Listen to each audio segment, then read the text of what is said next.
How to install pandas in Python. First, let's install Python. How to install the latest version of Python, that is Python 3.14.5 on Windows 11. First, you need to go over to Google and search Install Python.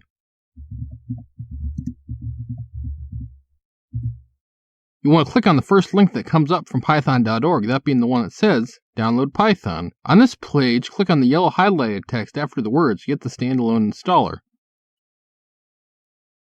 Once it is finished downloading, I will click on it up here. That will bring up a program that will help you install Python.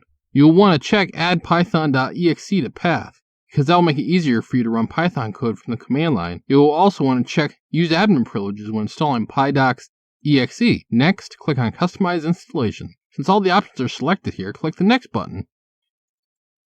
Under Advanced Options, check the Install Python 3.14 for all users.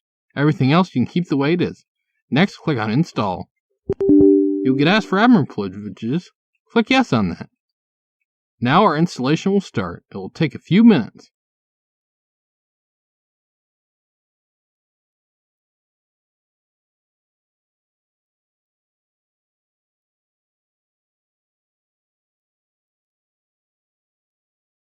Once your Python installation was successful, you can simply close this window. Now if you open up the command prompt, in the command prompt if you type Python space -- version, it should bring up Python 3.14.5. Next, let's make sure we have pip installed. So pip -- version.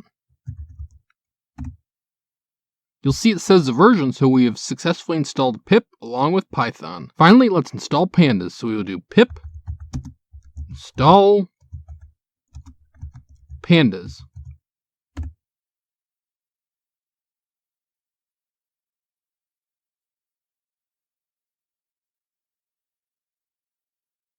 Okay, now we have successfully installed pandas in Python. This has been Jacubication. Like and subscribe to learn more.